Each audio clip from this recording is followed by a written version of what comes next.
Ei, gente, bom dia. Vamos conversar hoje sobre algo que o mundo ocidental não sabe lidar muito, mas que é necessário aprender a lidar. Como que nós lidamos com as perdas? Como que você lida com a perda? Seja a perda física, quando você perde um ente querido, quando você perde um emprego, quando você perde um amor, quando você perde uma chave. Como que você lida com essas questões? Das mais sérias às mais banais. Eu penso que a maturidade das pessoas está muito atrelado de como você enfrenta esses reveses da vida. Porque na vida de todo mundo existe reveses. Na vida de todo mundo existe questões que você não suporta, que você não dá conta, que é complicado. E uma das coisas que eu mais oriento as pessoas quando me procuram para análise, porque geralmente quando as pessoas procuram para análise, usando bem o saber do Sigmund Freud, as pessoas estão atreladas e estão fixadas lá na fase infantil, na fase oral, na fase oral 1, oral 2, na fase intrassomática, que é antes da oral, que é até 40 dias de vida, a fase anal 1, anal 2, a fase fálica e genital, fálica uretal, que é ali até 5, 6 anos de vida. Muitas pessoas estão no complexo de Édipo, muitas pessoas ainda estão agarradas ao genitor do sexo oposto, muitas pessoas não fizeram o declínio do complexo de Édipo porque elas não introjetaram, nem fizeram o corte da castração, aquele corte da castração tão fundamental para você se tornar só um neurótico. Só um neurótico, Cássia? É, porque se você não for neurótico, você vai ter perversões sexuais ou quiçá psicose, né?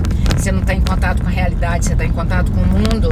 O seu id não está em contato com o mundo do ego, está em contato com outro mundo. Então, nós temos que saber fazer essa liberação do Édipo dentro da gente, mesmo que a gente já seja por fora um adulto e por dentro ainda fixado lá no pai ou na mãe. Por que eu estou construindo essa narrativa se eu vou falar de perdas? Porque se a gente não introjeta essas questões dentro da gente, nós não vamos conseguir ter o superego na nossa constituição psíquica. E não tendo o superego, a gente tem muita dificuldade de lidar com os nãos da vida, com os limites da vida, porque hoje nós estamos vivendo essa sociedade que é completamente sem superego, sem valor moral, sem valor ético, é uma sociedade que passou por uma desconstrução em função do que os pais estão almejando, porque uma das coisas mais difíceis que tem é você constituir um sujeito, porque as pessoas pensam que é só trocar fralda, dar comida, botar na escola.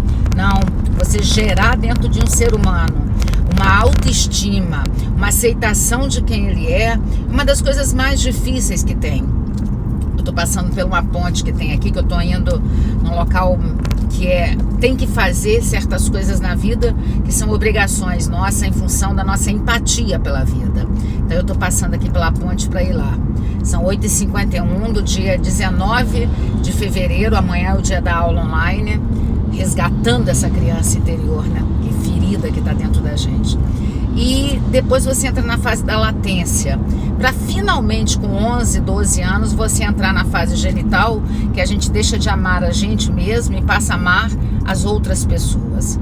E eu percebo que muitas pessoas vão vivendo a vida fixada ali naquelas fases antes da fase genital, e elas continuam com aquela raiva do pai, da mãe, do tio, dos irmãos. Ela não deu conta e ela cresce e quer continuar punindo essas pessoas, punindo entre aspas, né? Até não procurar é uma punição, até ficar sem falar é uma punição. Então, vocês estão vendo que o tripé está no vidro, olha que aparece no meu óculos. Então, isso é algo que faz que você não deveria fazer, sabe por quê? Na hora que você perde essa pessoa que é seu pai, sua mãe, seu tio, seu avô, seu irmão, se você não se resolveu, se você não foi lá, fez uma experiência emocional corretiva e consertou psiquicamente, porque muitas das vezes esses genitores não estão mais na Terra e você continua ainda fixada a eles. A terapia, a análise, desculpa, que é o que eu gosto de fazer, análise, porque psicoterapia quem faz é o psicólogo. Eu faço também, que eu sou psicóloga, mas eu prefiro fazer análise, eu prefiro fazer com que os pacientes entrem em análise. É uma das características mais fundamentais, são, né? Você tem que desenvolver dentro de você essa aceitação do que aconteceu e aprender a usar 3 coisas que às vezes as igrejas se empoderam muito e tem que se empoderar, que é o perdão a si mesmo, o perdão a quem te machucou, o perdão à situação. O perdão, você tem que aprender a tirar a mágoa do seu coração, porque mágoa você carrega dentro de você e a palavra mágoa quer dizer má água.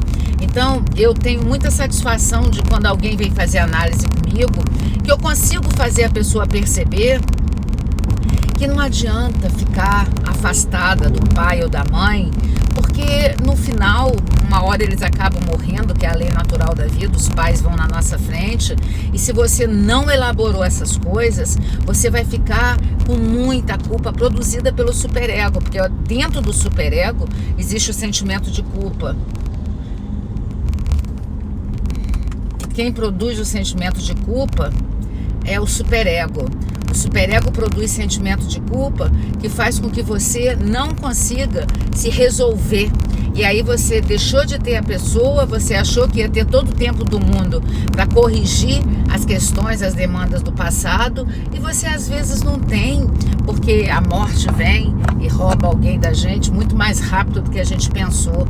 E quantas mulheres têm maridos que elas aceitam, aguentam várias coisas e depois esse marido vai embora, ou o contrário, quantos homens, e aí ele fica com culpa, fica cheio de remorso, fica cheio de sentimento de que deveria ter feito, Eu atendi uma moça que ela perdeu o pai e ela nunca se deu bem como pai.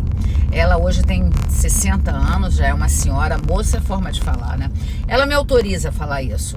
E o pai dela foi embora tem 3 anos, acho que uns 4 anos. E ela nunca se deu bem com o pai. Ela sempre teve muita dificuldade com o pai. E o pai sempre foi bom para ela, sempre foi muito amoroso, sempre foi muito generoso, sempre foi muito dedicado. Tanto que ela fala que o pai chamava ela de meu amor, de meu bem, de minha filha. Só que esse pai não foi bom marido da mãe dela. E ela fez a triangulação, ela ficou triangulada com a mãe e ela achava que o pai dela não poderia fazer tudo o que fez e ela tinha essa raiva do pai, mas não do pai, ela tinha raiva do marido da mãe. E agora o pai não existe mais aqui na Terra e eu tenho ensinado ela a se perdoar, porque ela fala, meu pai era maravilhoso e eu nunca convivi, eu sempre fiquei do lado da minha mãe. Porque também existe, a criança nasce em um lar, em um casal, que às vezes a mulher ou o marido não conseguiram se dar bem, eles são imaturos, porque muitas das pessoas são imaturas, né? O mundo é muito imaturo. E aí, o que acontece? As pessoas não conseguem se dar bem, o casal, e eles pegam um dos filhos para ser o alienante. Aí acaba alienando daquele pai que não é bom marido. Mas uma das coisas que eu tenho ensinado direto, quando ainda tenho 15 anos, que eu atendo muitos adolescentes também, eu sempre falo, não faça isso com o seu filho, deixa ele ter o olhar, ou com a sua filha, deixa ele ter o olhar real para esse pai. Porque esse pai pode não ser o que você idealizou. Porque todas as pessoas têm um tipo ideal, né? Ela idealiza. Mas, por exemplo, eu atendo muitas pessoas que tiveram pais abusivos. Fazer um parênteses. Muitas pessoas tiveram pais, ou mãe ou pai abusivo. E aí, quando ela cresce, ela busca para se relacionar um perfil desse jeito, abusivo, para poder maltratar, para gerar nela o ciclo da autossabotagem. Tanto que a aula do dia 2 de abril, aula online, né? Que essas aulas que eu dou de temas independentes, elas são online. No dia 2 de abril, eu vou falar exatamente isso, lidando com pessoas abusivas, pessoa gaslight, pessoas que têm um perfil de abusadores, de manipuladores. Eu não consigo falar direito a palavra tóxica, fica meio agarrado na minha língua, vocês me perdoem, eu não consigo, mas são os abusadores. E eu vou dar no dia 2 esse tipo de pessoa que faz mal pra você, mas você busca aquele. Aí tá, beleza, você casou com aquele homem ou com aquela mulher, aí você teve o filho, só que aquele homem, aquela mulher faz mal pra você, porque por mais que você goste, você tem a codependência emocional desse relacionamento destruidor, porque você não se resolveu lá na sua infância, você teve algum genitor que foi desse jeito e criou em você esse tipo de comportamento de repetição, que é o que Freud fala, que é a compulsão à repetição. Eu vou explicar agora no dia amanhã, na aula online, essa compulsão à repetição. Só que tudo acaba sendo, a explicação está na psicanálise, e ela acaba se relacionando com a pessoa que ela tem a questão da psicopatologia, ela tem a descarga dos neurotransmissores que faz ela ficar compulsiva por essa pessoa, mas ao mesmo tempo ela tem raiva, porque a pessoa não é legal. Aí o que ela faz, essa pessoa? Ela aliena o filho, para o filho ou a filha enxergar esse pai ou essa mãe no olhar dela, para ter um aliado. Aí beleza. Aí essa pessoa cresce com essa raiva do pai ou da mãe, porque foi alienado, né, psiquicamente, teve uma alienação, instituiu memórias falsas, ele começa a achar que tudo que a mãe falou ou o pai falou era verdade, e hoje ele está adulto, não consegue se relacionar com o pai ou com a mãe, porque ele tem memória dele, e com isso ele tem uma punição para esse pai ou essa mãe que às vezes está velhinho, e não é que foi desse jeito, ele pode ter sido um péssimo marido, uma péssima esposa, mas de repente ele foi um bom pai. Então, eu vejo que muitas das demandas que chegam no meu consultório são demandas por questões muito mais que foram emocionais, distorcidas, do que reais. E isso é muito interessante. É interessante porque as pessoas, elas acabam criando muitas memórias erradas, que são as memórias falsas, que a gente conhece. Também no dia... Agora em abril, a doutora Flávia e eu, nós vamos ministrar um módulo só de hipnose. Nós vamos ministrar online um módulo só dos conceitos básicos da hipnose. O dia ainda não está definido. Nós temos uma aula no dia 2 de abril, que vai ser lidando com pessoas abusivas, pessoas compulsivas, ensinando as pessoas a resgatar a autoestima que deveria ser construída dentro de casa e não foi. E nós vamos ministrar então agora em abril 2 aulas online, dia 2 de abril, e a outra data vai ser definida com a agenda da doutora Flávia Bessônia, que é ela que vai ministrar, ela é hipnóloga, ela que vai ministrar essa aula, um módulo só, porque na formação em psicanálise tem um módulo que chama hipnoterapia, e nós vamos dar um módulo só de aula online, dicas da hipnose, porque muitas pessoas fazem, elas acabam definindo a hipnose de uma forma errônea, e como eu estou vendo que muitas pessoas acabam achando que a hipnose tem algum poder maior do que ele tem. A hipnose é legal, a hipnose é uma ferramenta, mas a hipnose não é maior do que o que ela é. Muitas pessoas colocam nela muito mais coisas do que ela é. Lembrando que a hipnose, ela não cura traumas. A hipnose, ela não faz você eliminar os traumas. E tem alguns hipnólogos que até induzem memórias falsas, memórias fantasiosas dentro do psiquismo de algumas pessoas. Então a hipnose é algo sério, que tem que ser ministrado por hipnólogos sérios. Tem muita gente séria. O Milton Erickson, que é esse contemporâneo da hipnose, ele não segue mais a origem, que a hipnose nasceu lá pelo mesmerismo, do Mesmer. Depois um outro cara, que eu esqueci o nome agora, trocou e botou hipnos da deusa do sono para chegar à hipnose. Então muitas pessoas acham que essa mágica de 1, 2, 3 hipnotizado e muda a vida da pessoa, tanto que no Big Brother tem um rapaz, um coreano que tá lá no Big Brother, que ele é um hipnólogo show, ele faz hipnose de show, mas ele usa a hipnose para show. Então, em função desses hipnólogos que usam muita hipnose para show, muitas distorções existem, sabe? Então a gente vai dar esse módulo.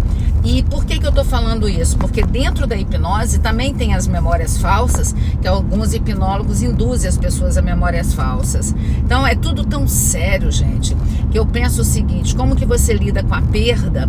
Você tem que desenvolver dentro de você resiliência. As pessoas que são mais resilientes são aquelas que têm mais autoestima. a autoestima, desculpa, botar o S onde não existe. Na verdade, nós precisamos construir a autoestima que não foi construída dentro de casa. Porque a autoestima ela é construída dentro de casa, dentro do seio familiar. A autoestima é construída pelo pai, pela mãe ou quem cria. Só que nós estamos vivendo uma era que muitas pessoas... Deixa eu só limpar essa tela aqui rapidinho, gente. Tá sol aqui. Esse celular tá esquentando já. Muitas pessoas não tiveram os pais para gerar essa autoestima. E não tendo os pais para gerar essa autoestima, cresce, porque a pessoa cresce de qualquer jeito, o tempo passa de qualquer jeito, você fazendo ou não as coisas certas, o tempo vai passar de qualquer jeito, e você está totalmente destruído, você está abrindo mão de conviver com as pessoas que você deveria conviver, porque você é maduro. Maturidade é quando você sabe lidar com as pessoas. Aí você não lida, você tem uma punição, você tem um distanciamento, e tem uma hora que essa pessoa acaba de existir aqui na Terra. E aí? Como que você lida? Você lida de qual forma? Eu lido vivendo agora cheio de amargura. Vocês sabem que amarguras é mágoa dá câncer, ou mágoa da pressão alta, dá infarto. Nós temos que sair desse círculo vicioso da punição.